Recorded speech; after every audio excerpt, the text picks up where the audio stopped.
Hello dear once, હું શૈલેષ ઢોલા એક નવી લેક્ચર સિરીઝમાં તમારા બધાનું એક વખત ફરીથી સ્વાગત કરું છું. અને એ સિરીઝ છે કોણીય વેગમાન એટલે કે એન્ગ્યુલર મોમેન્ટમ. તો આપણે આની પહેલાં સંઘાત અને કાર્ય ઉર્જા પાવર ભણેલા. તેમાં રેખીય વેગમાનનું સંરક્ષણ અને તેના આધારિત સંઘાતનો આપણે અભ્યાસ કરેલો. તો એના જેવું જ થોડુંક આપણે આમાં કોણીય વેગમાન ભણીશું. એને રેખીય વેગમાન જોડે શું સંબંધ છે, એને ટોર્ક જોડે શું સંબંધ છે, એને જડત્વની ચાક માત્રા જોડે શું સંબંધ છે. ત્યારબાદ આપણે કોણીય વેગમાનના સંરક્ષણનો પણ અભ્યાસ કરીને એના દાખલાની પ્રેક્ટિસ કરીશું અને જોડે જોડે આ ટોપિક સાથે સાથે આપણે કમ્પ્લીટ કરીશું. તો આખી લેક્ચર સિરીઝમાં જો બન્યા રહેશો તો જ તમે એનો મેક્સિમમ બેનિફિટ મેળવી શકશો. બરાબર છે. તો વધારે સમય બગાડ્યા વગર આપણે સ્ટાર્ટ કરીએ કોણીય વેગમાન એટલે કે એન્ગ્યુલર મોમેન્ટમ. તો આની પહેલાં જે ટોર્ક ભણેલા, જે લોકોને ટોર્કની થિયરી વ્યવસ્થિત સમજાઈ ગઈ છે એને કોણીય વેગમાન સમજવામાં બહુ વધારે તકલીફ નહીં પડે. ખાલી જસ્ટ મારે એક કિક જ મારવી પડશે, જસ્ટ સ્ટાર્ટ આપવું પડશે એટલે તમને થોડુંક અંદાજ આવી ગયા હશે કોણીય વેગમાન વિશે. ત્યારબાદ તમે આરામથી એના સ્ટડી કરીને દાખલા ગણી શકશો. તો ચલો આપણે સ્ટાર્ટ કરીએ કોણીય વેગમાન એન્ગ્યુલર મોમેન્ટમ. હવે કોણીય વેગમાન શું છે એક્ઝેક્ટલી એ તમને ડાયરેક્ટલી હું સૂત્ર પરથી સમજાવું તો વધારે સમજાશે. કે માનો કે આપણે ટોર્કમાં આવું જ જોયું હતું કે માનો કે કોઈ પદાર્થ છે, સપોઝ કોઈ પદાર્થ છે, બરાબર. એક પદાર્થ અહીંયા છે, પદાર્થનું દળ ધારો કે છે કેપિટલ એમ. કેટલું દળ છે પદાર્થનું દળ? એમ દળનો પદાર્થ છે. એમ દળનો પદાર્થ ગતિ કરે છે. આ જે XY સમતલ છે એમાં કોઈ બી રીતે ગતિ કરે છે. હવે એક્ઝેક્ટલી કઈ રીતે ગતિ કરે મને ખબર નથી, પણ કોઈ પોઈન્ટ પર ધારો કે કોઈ પોઈન્ટ પર એનો વેગ છે v. કેટલો વેગ છે એનો v? એનો ધારો કે વેગ છે સદિશ v આ દિશામાં. તો આ થઈ ગયો એનો વેગ v, તો આ થઈ ગયો સદિશ v. ચલો, તો વેગ આ દિશામાં છે. જો વેગ આ દિશામાં હોય તો વેગમાન પણ એ જ દિશામાં હશે. વેગમાન શું થાય? દળ ગુણ્યા વેગ. તો દળને તો દિશા ન હોય તો જે દિશા વેગની છે એ જ દિશા વેગમાનની છે. તો એમ કહી શકું કે વેગમાન પણ આ દિશામાં છે. સદિશ p. કયા વેગમાનની વાત કરું છું? રેખીય વેગમાનની.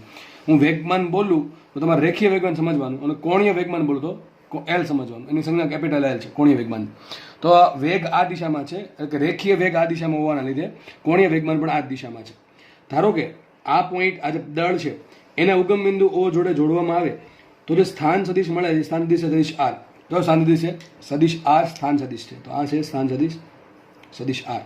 તો એમ કહી શકાય કે કોઈ મોમેન્ટ પર, કોઈ જગ્યાએ પદાર્થ, કોઈ સમયે પદાર્થ ઉગમ બિંદુથી સદિશ R જેટલા અંતરે, ટૂંકમાં સદિશ R જેટલા સ્થાન સદિશે એમ દળનો પદાર્થ v વેગથી અથવા p વેગમાનથી આ દિશામાં ગતિ કરે છે. તો આ થઈ ગયો સ્થાન સદિશ એનો. હવે એક કામ કરીએ આપણે. જો આ સ્થાન સદિશને આગળ વધારવામાં આવે, આ રીતે દિશા જોઈને આગળ કદાચ આ પ્રમાણે લઈ જવામાં આવે તો એ સ્થાન સદિશ અને વેગ વચ્ચે ખૂણો બનશે.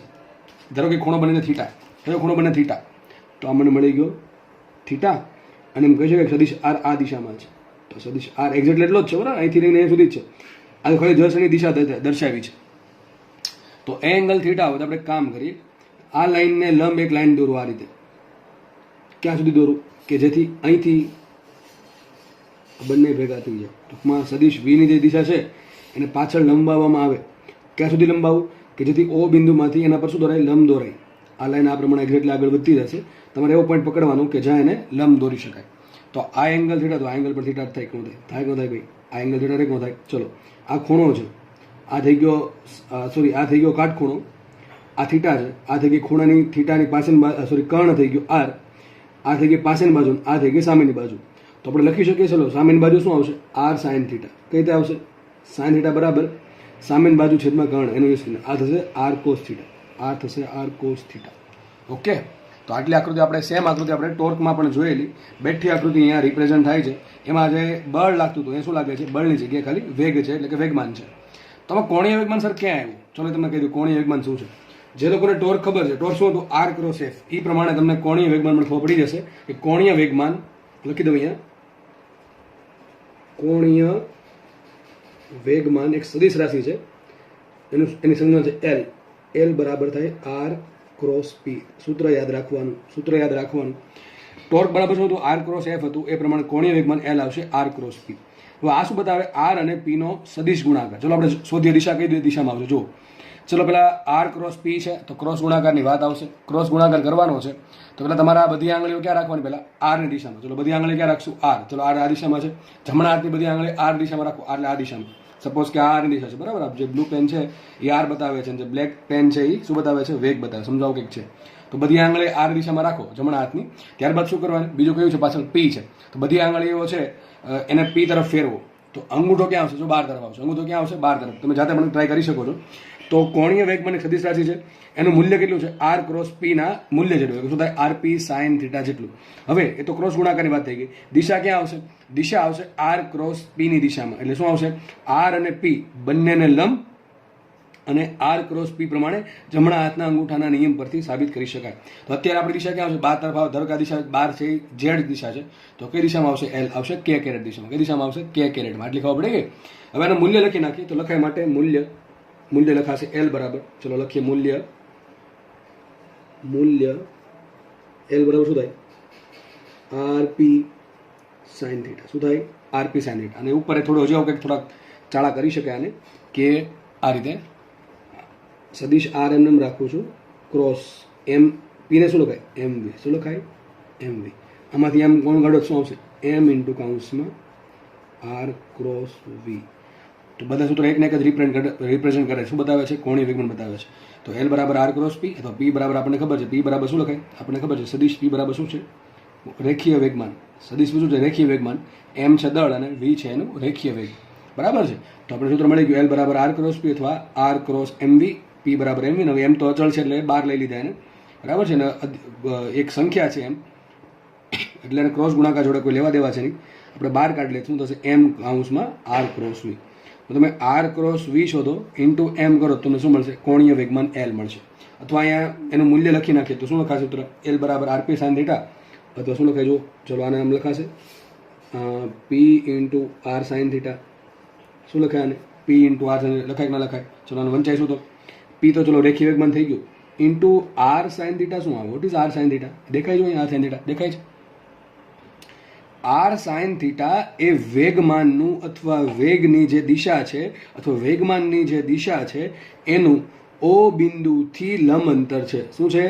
ઓ બિંદુથી લંબ અંતર. કોનું? વેગમાનનું અથવા વેગની કાર્યરેખાનું અથવા વેગની દિશાનું. તો આ કોની સાપેક્ષે તમને કોની વેગમાન મળે? ઓની સાપેક્ષે. કોની મળે? ઓની સાપેક્ષે.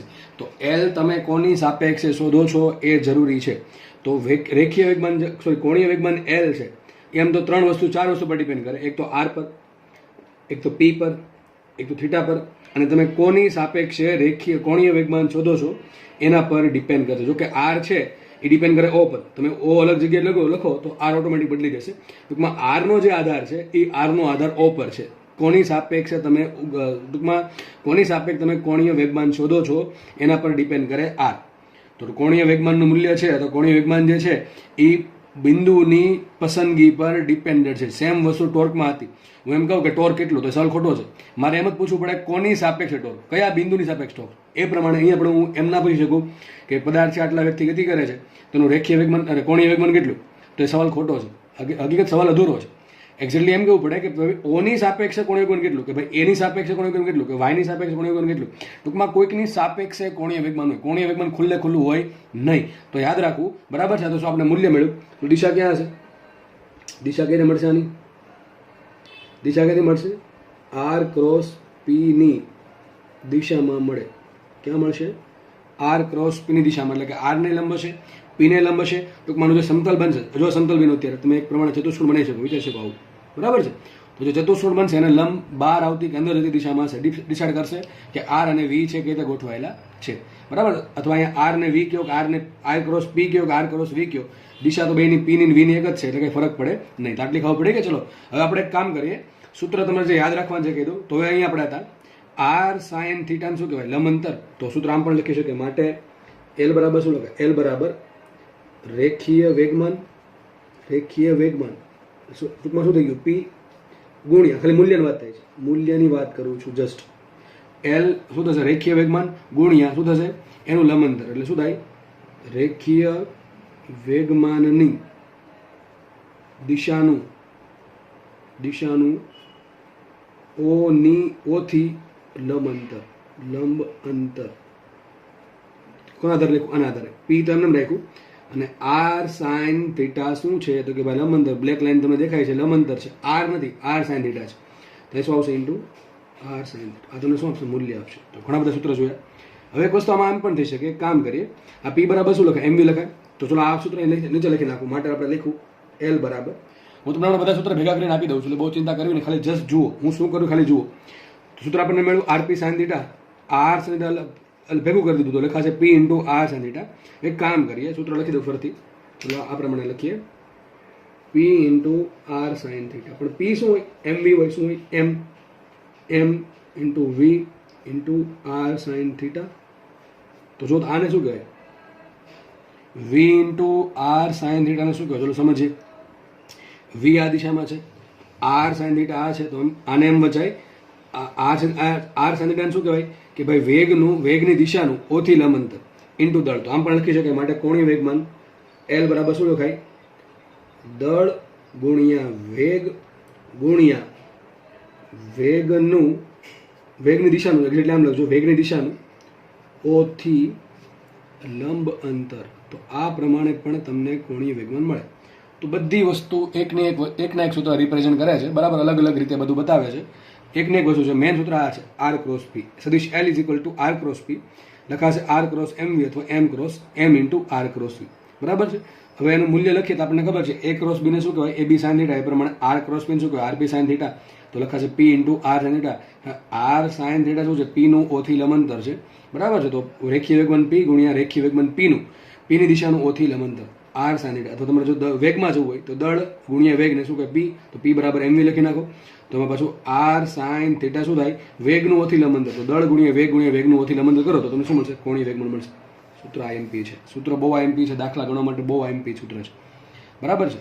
તો તમે બે રીતે સૂત્ર વાપરી શકો. કાં તો તમે આરપી સાઇન થીટા કરો તો સિમ્પલી આ યુઝ કરશો આપણે, આ અથવા કોઈ પણ, બેમાં કંઈ ફરક જાજો છે નહીં. એ તો રેખીય વેગમાનની જગ્યાએ શું લખી નાખ્યું, દળ ગુણ્યા વેગ. સમજ પડી ગઈ. પણ આ શું તમને આપશે, મૂલ્ય આપશે. શું આપશે, બધું સૂત્ર, આ બધા સૂત્ર તમને મૂલ્ય આપશે. ડાયરેક્શન તમને આર ક્રોસ પી થી જ મળશે. ક્યાંથી મળશે, આર ક્રોસ પી અથવા આર ક્રોસ વી પરથી. બરાબર. એમ સિમ્પલ લખી નાખું, આર ક્રોસ વી કે આર ક્રોસ પી, કારણ કે પી ને વી એક જ દિશામાં છે. બરાબર. એટલા માટે ખાલી દિશા શોધવા માટે તમે આર ક્રોસ પી અથવા આર ક્રોસ વી વાપરી શકો. મૂલ્ય શોધવા માટે તમારે આર ક્રોસ પી વાપરવું પડે અથવા આર ક્રોસ એમ વી વાપરવું પડે. દળ તમે છેડમાં મૂકી શકો નહીં. દિશા શોધવી હોય તો ચાલશે. તો આટલી સહજ સમજ પડી ગઈ. બરાબર છે. અને ઘણી વખત કોણી વેગમાનને આવો શબ્દ પણ વપરાય, રેખીય વેગમાનની ચાક માત્રા. રેખીય વેગમાનની ચાક માત્રા તમને યાદ હશે, ટોર્કને શું કીધું આપણે, બળની ચાક માત્રા. એ પ્રમાણે રેખીય વેગમાનની ચાક માત્રા આવશે. તો ટોર્કનું સૂત્ર શું હતું, આર ક્રોસ એફ હતું. અહીં સિમ્પલ શું છે, આર ક્રોસ પી છે. ત્યાં એવું હતું કે ટોર્ક બરાબર બળ ગુણ્યા બળની કાર્યરેખાનું ઓથી લંબાંતર. અહીં જસ્ટ એવું છે, એલ બરાબર રેખીય વેગમાન ગુણ્યા રેખીય વેગમાનની દિશાનું ઓથી લંબાંતર. તો જેને ટોર્ક સમજાઈ ગયું છે વ્યવસ્થિત, બરાબર, આવી સેમ આકૃતિ એમાં હતી, એને આ સમજવામાં કોઈ તકલીફ નહીં પડી હોય. એટલે જે લોકો ડાયરેક્ટલી આ લેક્ચર જોવે છે એને હું રિકમેન્ડ કરીશ કે ટોર્કવાળા લેક્ચર આગળ જોઈ લે. બરાબર. આપણે આગળ વધીએ તો કોણીય વેગમાન આપણે જસ્ટ ઉપર ચલો ખ્યાલ આવી ગયો કે કોણીય વેગમાન સદિશ રાશિ છે. એનું મૂલ્ય હોય આરપી સાઇન થીટા અથવા પીઆર સાઇન થીટા, અથવા એમ કહી શકાય રેખીય વેગમાન ગુણ્યા રેખીય વેગમાનનું ઓથી લંબાંતર અથવા વેગ ગુણ્યા દળ ગુણ્યા વેગનું ઓથી લંબાંતર. દિશા ક્યાંથી મળશે, આર ક્રોસ પી અથવા આર ક્રોસ વીની દિશામાં મળે. આટલી ખબર પડી ગઈ છે. અને બીજી વાત કે કોણીય વેગમાન જે છે, કોણીય વેગમાન એ કયા બિંદુની સાપેક્ષ તમે શોધો તો એ પણ બહુ વધારે જરૂરી છે. ઓ બિંદુ અહીંયા હોય, તો આખો આર અહીંથી આવશે, આર અહીંયા આવે તો તમારો ટૂંકમાં આર જ બદલી ગયો, આર બદલે તો એલ બદલશે, દિશા પણ બદલી જશે. ટૂંકમાં આખું કોણીય વેગમાન બદલી જશે. ટૂંકમાં એલ છે એ અક્ષની પસંદગી અથવા બિંદુની પસંદગી પર ડિપેન્ડ કરે છે. આપણે આગળ વધીએ, કોણીય વેગમાનના બીજા સૂત્રનો આપણે અભ્યાસ કરીએ. તો આપણે એક સૂત્ર સાબિત કર્યું, ફરીથી લખી દઉં છું. આપણે જે પણ લખશું એ મૂલ્ય તરીકે લખીશું. એટલે એલ બરાબર શું થાય, એલ બરાબર રેખીય વેગમાન પી ગુણ્યા પીનું ઓથી લંબાંતર. આમ પણ લખી શકો, તો સિમ્પલ આમ લખી શકો. રેખીય ગુણ્યા શું કહેવાય, દળ. તો દળ ગુણ્યા વેગ એટલે ટૂંકમાં એમ ઇન્ટુ વી ગુણ્યા શું આવશે, શું આવશે, વેગનું ઓથી લંબ અંતર. ઓ બિંદુ શું છે, ઓ ફિક્સ છે ના, તમે જેની સાપેક્ષે કોણીય વેગમાન શોધવા માંગો છો એ બિંદુ ઓ છે. તો એ શું આવશે અહીંયા, આર સાઇન થીટા. બધી એકની એક વસ્તુ છે. અહીંયા શું આવશે, આર સાઇન થીટા.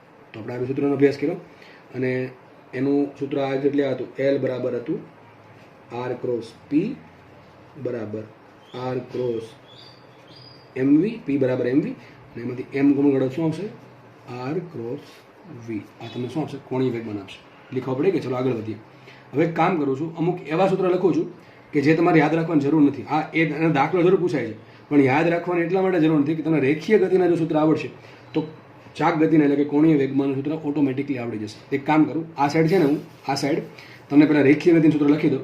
ચલો આપણે આવું ભણ્યા હતા, સદિશ પી બરાબર હોય એમ સદિશ વી. તેની જગ્યાએ આગળ શું લખાશે? એલ બરાબર, આ સૂત્ર નંબર 1, આ 2 ના ત્રીજું સૂત્ર એ લખાશે સદિશ એલ બરાબર એમનું સ્થાન કોણ લે? આઈ લઈ, એ ખબર છે આપણને. જડત્વની ચાક માત્રા, જે દળ કામ કરે રેખીય ગતિમાં એ કામ કરશે જડત્વની ચાક માત્રા રેખીય ચાક ગતિમાં. અને વિનું સ્થાન કોણ લઈ લે? ઓમેગા. તો સૂત્ર આઈએમપી એલ બરાબર આઈ ઓમેગા. સિમ્પલ તમારે મૂલ્ય લખો તો આમ લખે એલ બરાબર આઈ ઓમેગા. જેમ પી બરાબર એમ વી હોય એમ એલ બરાબર શું હોય? I into omega. તો આના પરથી સાબિત એવું થાય કે એલની દિશા ક્યાં હોય? ઓમેગાની દિશામાં. ઓમેગા કયા દિશામાં હતું? યાદ કરો શરૂઆતની થિયરી. ઓમેગા કઈ દિશામાં હતું?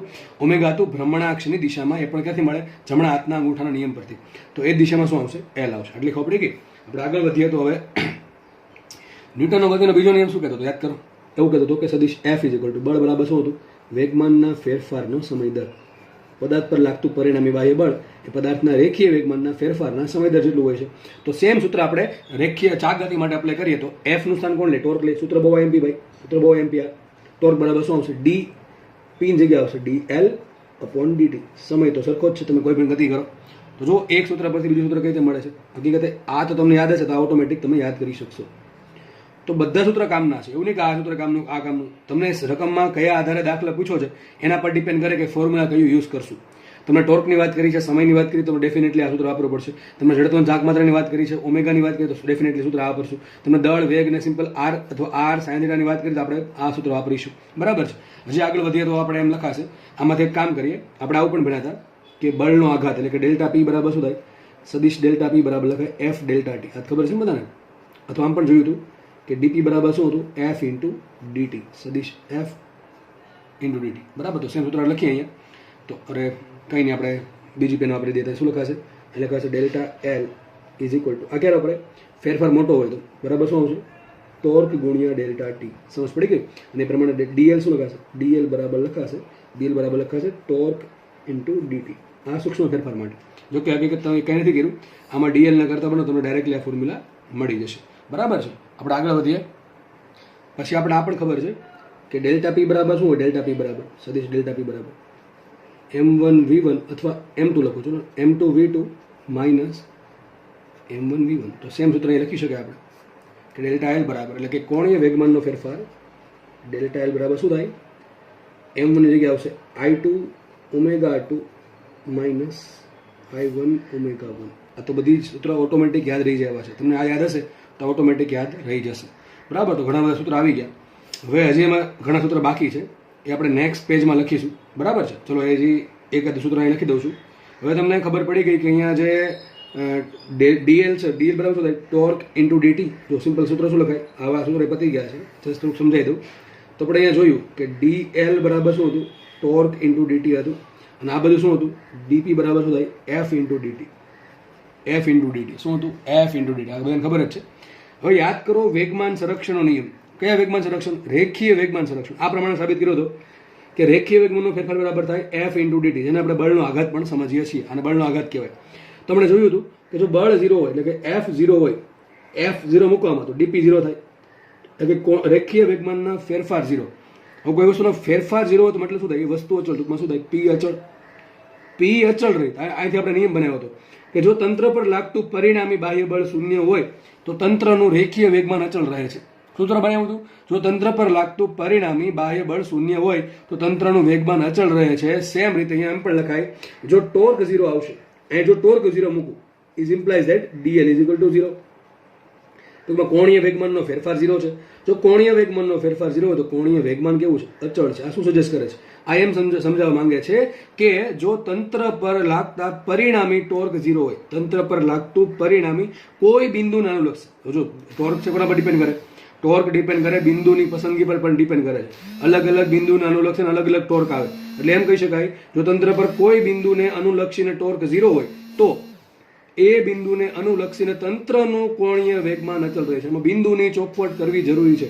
જો કોઈ બિંદુને અનુલક્ષીને તંત્ર પર લાગતું બાહ્ય ટોર્ક બાહ્ય જ હોય, 0 હોય, તો તંત્રનું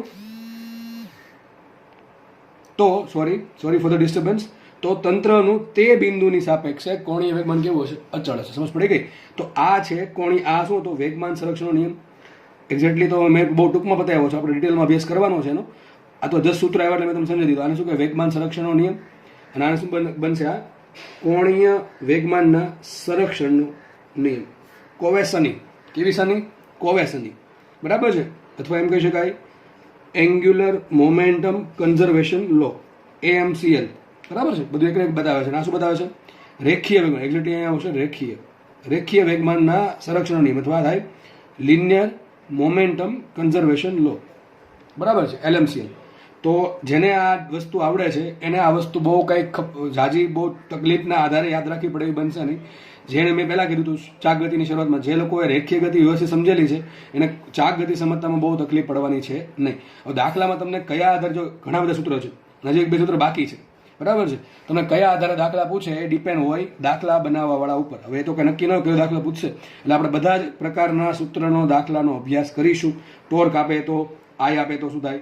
રેખીય વેગમાન આપ્યું અને લંબનની જરૂર પડે તો દાખલા કઈ રીતના પૂછાય છે એ બધું આપણે અભ્યાસ કરીશું. અને મોટા ભાગના દાખલા જે પૂછાય છે અહીંથી પૂછાય છે. શેના આધારે? કોણીય વેગમાનના સંરક્ષણના નિયમના આધારે. તો આપણે આની પણ પ્રેક્ટિસ કરીશું. બરાબર છે? તો આના પછી આપણે નેક્સ્ટ પેજમાં નવી થિયરીની શરૂઆત કરીએ. નેક્સ્ટ ટોપિક આપણે જે ભણવાનો છે એ છે કોણીય વેગમાનનું સંરક્ષણ, કે જેના વિશે મેં તમને હમણાં જણાવી દીધેલું. તો આપણને ખબર છે કે ટોર્ક બરાબર થાય, ટોર્ક બરાબર આપણને ખબર છે torque is equal two dl/dt. એના પરથી લખાય dl is equal two torque into dt. તો અહીંયા મેઇન કન્ડિશન એ છે કે જો ટોર્ક બરાબર 0 તો જ dl બરાબર 0. એટલે કે શું મતલબ થાય? એટલે કે L બરાબર અચળ. તો આ જરૂરી કન્ડિશન છે. તમે કોણીય વેગમાનનો સંરક્ષણનો નિયમ ક્યારે વાપરી શકો? કે જ્યારે તંત્ર પર લાગતું પરિણામી ટોર્ક 0 હોય તો અહીં તો 0 મૂકો તો dl 0 થશે. dl 0 ધેટ મીન્સ કે કોણીય વેગમાન અચળ. કારણ કે કોણીય વેગમાનનો ફેરફાર 0 હોય એમાં કંઈ ફેરફાર થતો જ નથી. ટૂંકમાં એ શું થાય? અચળ થાય. તો આપણે લખીએ આના પરથી, જો તંત્ર પર કોઈ બિંદુને અનુલક્ષીને લાગતું પરિણામી ટોર્ક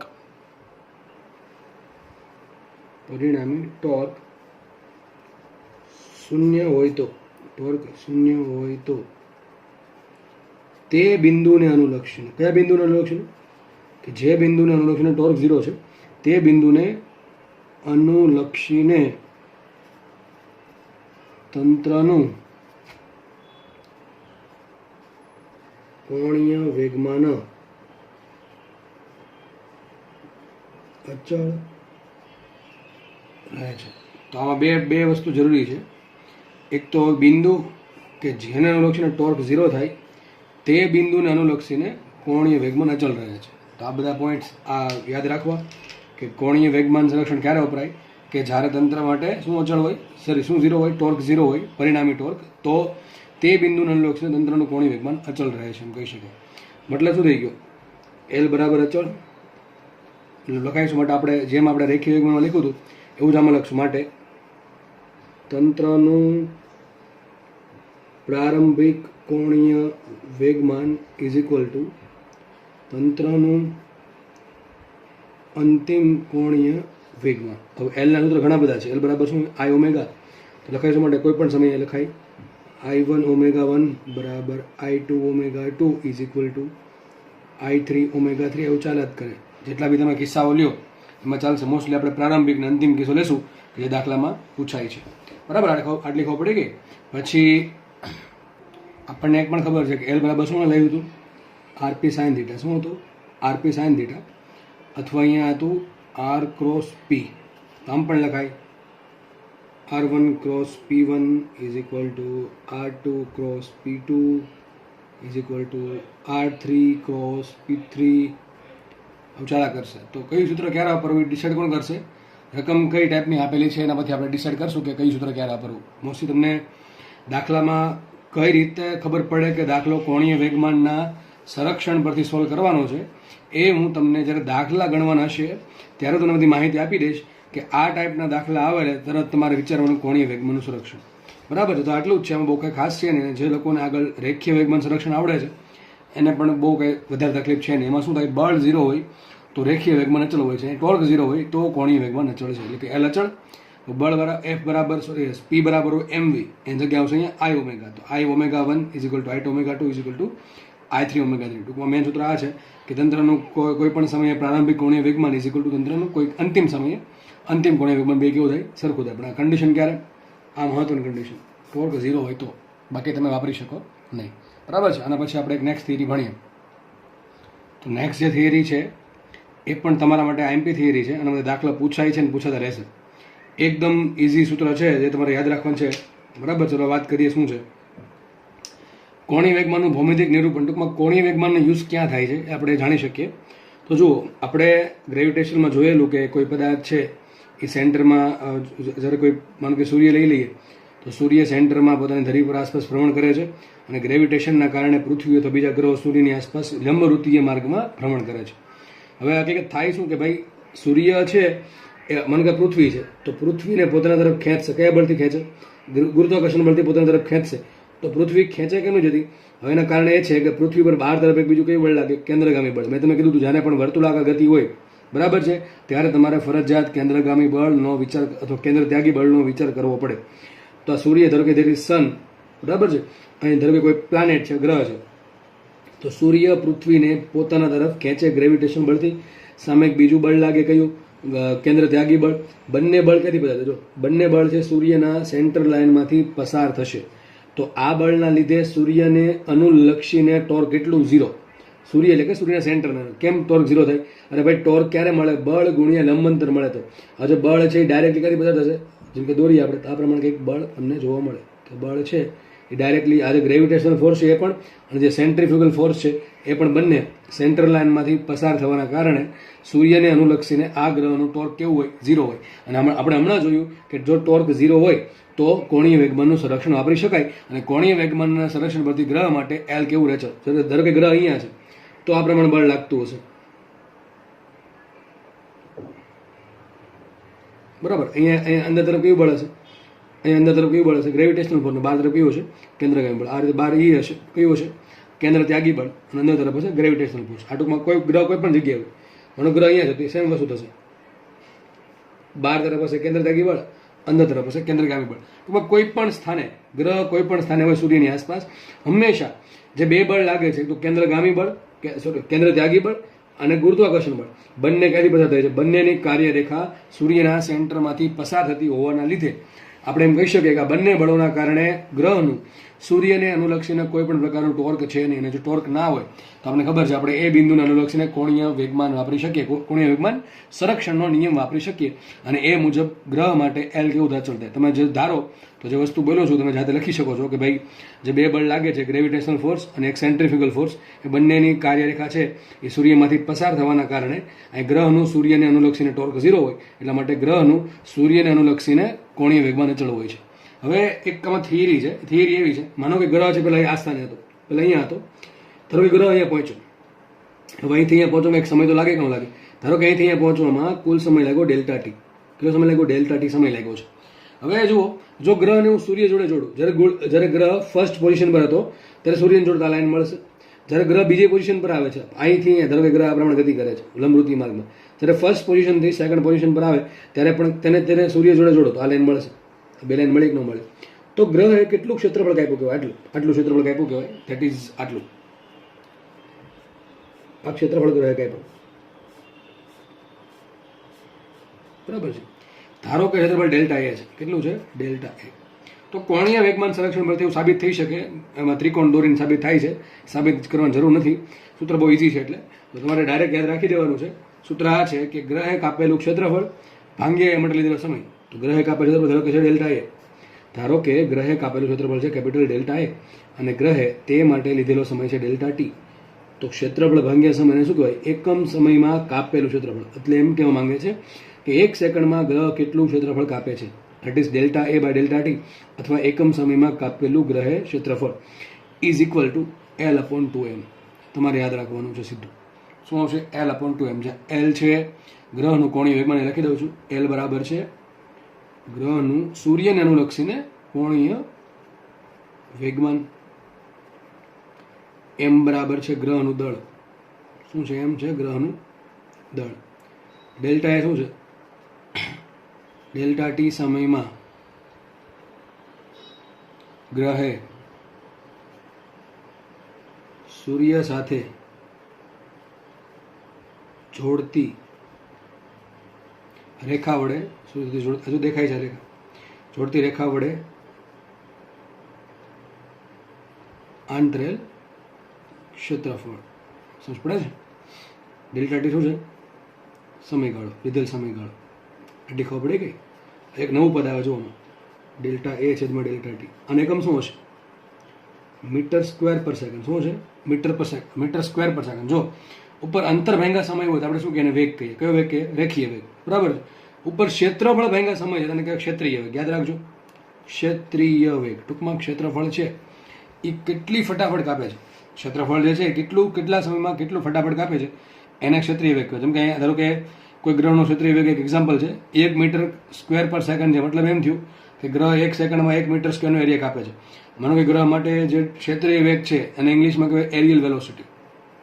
એરિયલ વેલોસિટી. તો જે એરિયલ વેલોસિટી ધારો કે 2 છે, મતલબ એમ થાય એ ગ્રહ 1 સેકન્ડમાં 2 મીટર સ્ક્વેરનો એરિયા કવર કરે છે.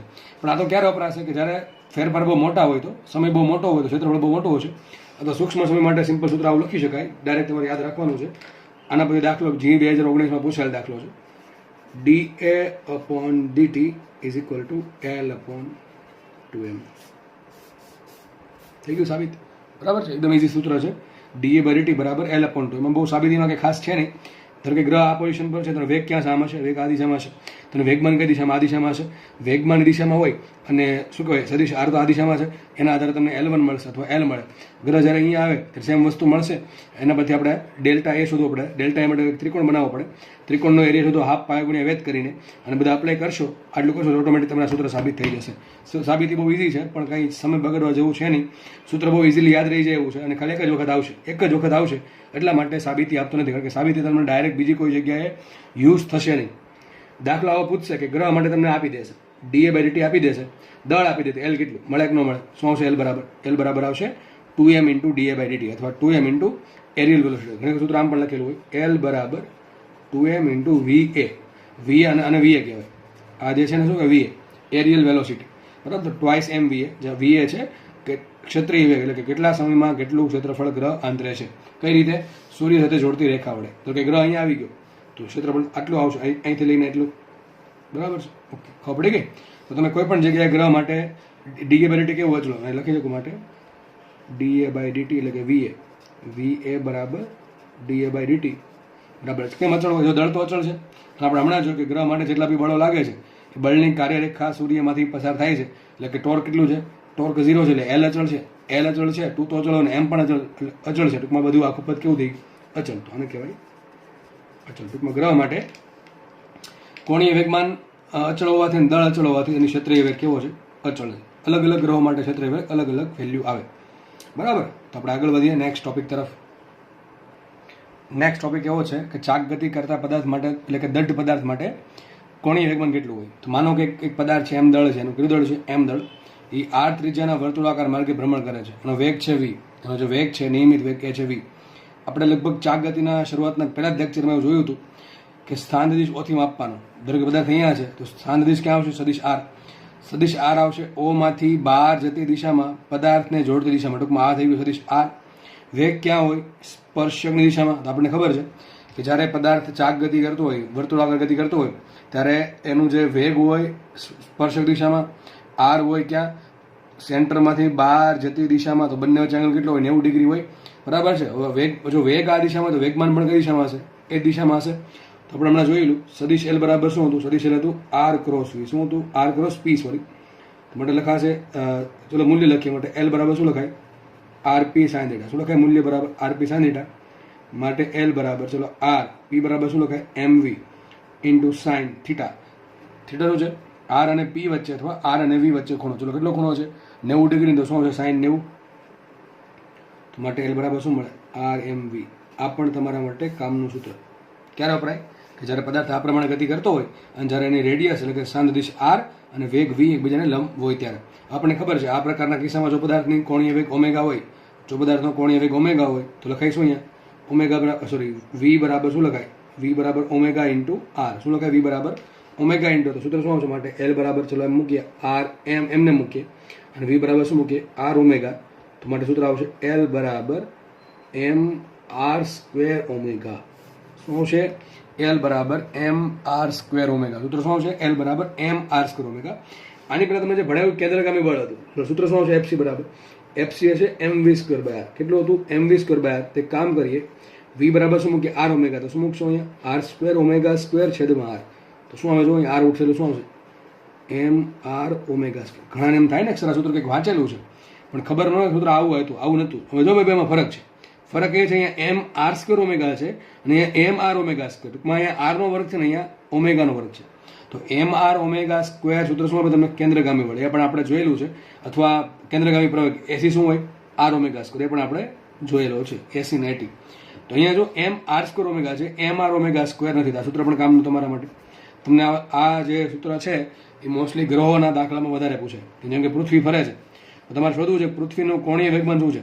શું શોધવું છે? પૃથ્વીનું સૂર્યને અનુલક્ષીને કોણીય વેગમાન કેટલું. તમારે મૂકવું શું પડે? પૃથ્વીનું દળ મૂકવું પડે ઇન્ટુ આર. આ શું થાય? પૃથ્વી અને સૂર્ય વચ્ચે અંતર એ મૂકવું પડે ઇન્ટુ ઓમેગા. ઓમેગા શું થાય? પૃથ્વી માટે કોણીય ઝડપ. ચલો મારે પૃથ્વીની કોણીય ઝડપ શોધ્યું. કઈ રીતે મળે? પૃથ્વીની કોણીય ઝડપ કઈ રીતે મળે? અને તરત મળી જાય. ઓમેગા બરાબર શું થાય? 2π અપોન કેપિટલ ટી. ટી શું છે? પૃથ્વીનો આવર્તકાળ. પૃથ્વીનો સૂર્યની આસપાસ આવર્તકાળ કેટલો? 24 કલાક. તો 24 × 3600 મૂકો અને એને 2π વડે ભાંગો તો શું આવશે? ઓમેગા બરાબર મળી જશે. શું મળે? ઓમેગા. જે પણ આન્સર આવશે બરાબર રેડિયન પર સેકન્ડમાં એ ઓમેગા મળશે પૃથ્વી માટે. અહીં કિંમત તમે અહીંયા મૂકો. શું મૂકો? પૃથ્વીનું દળ ઇન્ટુ પૃથ્વીનું સૂર્યથી અંતર એનો વર્ગ કરો ઇન્ટુ ઓમેગા કરો. તમને શું મળી જાય? પૃથ્વીનું કોણીય વેગમાન. આના આધારે તમને કોઈ પણ ગ્રહનું કોણીય વેગમાન મળે. અને કોણીય વેગમાન મળે હમણાં જો આપણે જોઈએ શું જોયું હતું? શું જોયું હતું આપણે? હમણાં જોયું હતું ક્ષેત્રીય વેગ. ચલો સૂત્ર શું હતું? D A by d t. D A by d t બરાબર શું હતું? L by 2m. શું હતું? L by 2m. ચલો મૂકો કિંમત. એલ કેટલા મૂકો? M r omega sorry m r square omega મૂકો. કેટલા મૂકો? M r square omega. તો અહીંયા શું આવશે ઉપર? એમ આર સ્ક્વેર ઓમેગા છેદમાં 2m. તો એમ ઉઠશે શું વધે અહીંયા? આવો આન્સર આવશે ઓમેગા આર સ્ક્વેર બાય 2. તો આ પણ શું બતાવે? આ પણ ક્ષેત્રીય વેગ જ બતાવે. તો તમારે બધા સૂત્ર યાદ નથી રાખવાના. તો કેટલાય સૂત્ર બને યાદ કેટલું યાદ રાખવાનું છે કે ડીએ બાય ડીટી બરાબર શું હોય? L by 2m. આપણે એલની કિંમત મૂકી અહીંયા એમ આર સ્ક્વેર ઓમેગા. તો આન્સર આવશે ઓમેગા આર સ્ક્વેર બાય 2. આ તમને ક્ષેત્રીય વેગ આપશે. તો અહીંયા આ થિયરી પૂરી થાય છે. જોડે જોડે આ લેક્ચર અથવા ટોપિક પણ અહીંયા પૂરો થાય છે કે જેમાં આપણે માત્ર કોણીય વેગમાન શું છે, એના કયા કયા સૂત્ર છે, રેખીય ગતિના આધારે કોણીય વેગમાન સૂત્ર કઈ રીતે મેળવવા, અલગ અલગ સૂત્રો મેળવેલા, ટોર્કના આધારિત, જડત્વની ચાકમાત્ર આધારિત, બરાબર છે, ટોર્ક આધારિત. પછી ત્યારબાદ આપણે ટોર્ક 0 હોય તો કોણીય વેગમાનનો સંરક્ષણનો નિયમ જોયો અને ત્યારબાદ આપણે ચાક ગતિ કરતા પદાર્થ એટલે કે દ્રઢ પદાર્થ જો કોઈ વર્તુળાકાર માર્ગમાં ભ્રમણ કરતો હોય અચળ વેગથી અથવા વી વેગથી કે જેનો વેગ અને સ્થાન દિશ આર બંનેને લંબ હોય તેનો સૂત્ર આપ આવી શકે. આર એમ વી આવી શકે અથવા એમ આર સ્ક્વેર ઓમેગા આવી શકે અથવા તમે આ સૂત્ર શેમાં મેળવ્યું? આપણે આર ને ઓમેગામાં મેળવ્યું. આ શેમાં મેળવ્યું? આપણે આર એમ વીમાં મેળવ્યું. અહીં ઓમેગા બરાબર શું મૂકો? વી ને આરમાં મેળવ્યું. તો હજી એક સૂત્ર બાકી રહેશે કે શેમાં બાકી રહેશે? વી અને ઓમેગામાં. એ પણ તમે મેળવી શકો છો. જેમ કે તમે આર બરાબર શું મૂકો? આર બરાબર મૂકો વી બાય ઓમેગા. શું મૂકો અહીંયા? V by omega. તો સૂત્ર આવું આવશે m v square by omega. બધા સૂત્ર કંઈ યાદ રાખવાની જરૂર છે નહીં. દાખલામાં જે ટાઈપનું સૂત્ર આવે એ ટાઈપનું તમે બનાવી શકો. મેન સૂત્ર આ છે, જેથી આપણે લેક્ચરની શરૂઆત કરેલી. તો લેક્ચર અહીંયા રાખીએ. જોડે જોડે થિયરી પણ આની પૂરી થાય છે અને નેક્સ્ટ દાખલામાંથી તમને નેક્સ્ટ લેક્ચરમાંથી તમને દાખલા જોવા મળશે આના. તો એ એટલું રાખીએ અને લેક્ચર જોવા બદલ બધાનો ખૂબ ખૂબ આભાર. ધન્યવાદ. જય હિન્દ.